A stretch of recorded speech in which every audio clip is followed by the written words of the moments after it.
തദ്ദേശ തെരഞ്ഞെടുപ്പിൽ സമ്മതിദാനാവകാശം വിനിയോഗിച്ച് സാംസ്കാരിക സിനിമാ പ്രവർത്തകർ.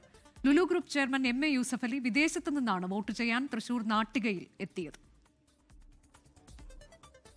വോട്ട് ചെയ്യുന്നതിന് മാത്രമായാണ് ലുലു ഗ്രൂപ്പ് ചെയർമാൻ ബാങ്കോക്കിൽ നിന്ന് നാട്ടിലെത്തിയത്.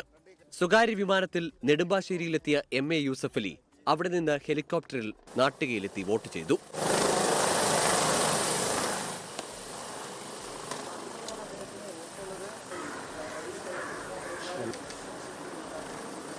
കണ്ണൂർ കോർപ്പറേഷനിലെ 8ാം വാർഡിലായിരുന്നു എഴുത്തുകാരൻ ടി പത്മനാഭന് വോട്ട്.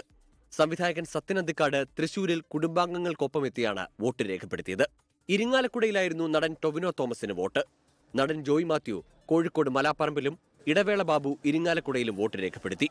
ശബരിമല അയ്യപ്പൻ എന്നുള്ളത് അത് സ്വാഭാവികമായിട്ടും ഇലക്ഷനിൽ പ്രതിഫലിക്കും.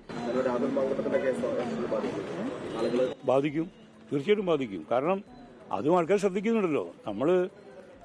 ജനം അത്ര മോശക്കാരൊന്നുമല്ല. അബു സലീമിന് വയനാട്ടിലായിരുന്നു വോട്ട്. വികസനത്തിനാണ് വോട്ടെന്ന് പഞ്ചായത്തിലെ മുൻ ജനപ്രതിനിധി കൂടിയായ പി കുഞ്ഞികൃഷ്ണൻ. കാസർഗോഡ് വോട്ട് രേഖപ്പെടുത്തിയ ശേഷമായിരുന്നു നടന്റെ പ്രതികരണം.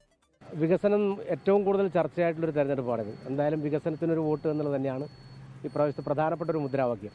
കാസർഗോഡ് വോട്ട് രേഖപ്പെടുത്തിയ ശേഷം നടൻ ഉണ്ണിരാജ ശബരിമല വിഷയത്തിലും പ്രതികരിച്ചു. അയ്യപ്പന്റെ അടുത്ത് ഒരു കാര്യങ്ങൾ എന്തെങ്കിലും നടന്നിട്ടുണ്ടെങ്കിൽ അതിന്റെ കാര്യങ്ങൾ കൃത്യമായിട്ട് അവരനുഭവിക്കും. അത് വർഷത്തെ ഞാനൊരു ദൈവവിശ്വാസിയാണ്. News desk 24. ലോകത്തെവിടെയായാലും ഏത് സമയത്തും 24 വാർത്തകളും ഓഗ്മെന്റഡ് റിയാലിറ്റി പാക്കേജുകളും എക്സ്പ്ലെയിനറുകളും വിശദമായി കാണാൻ ഞങ്ങളുടെ യൂട്യൂബ് ചാനൽ നിങ്ങൾക്ക് സബ്സ്ക്രൈബ് ചെയ്യാം.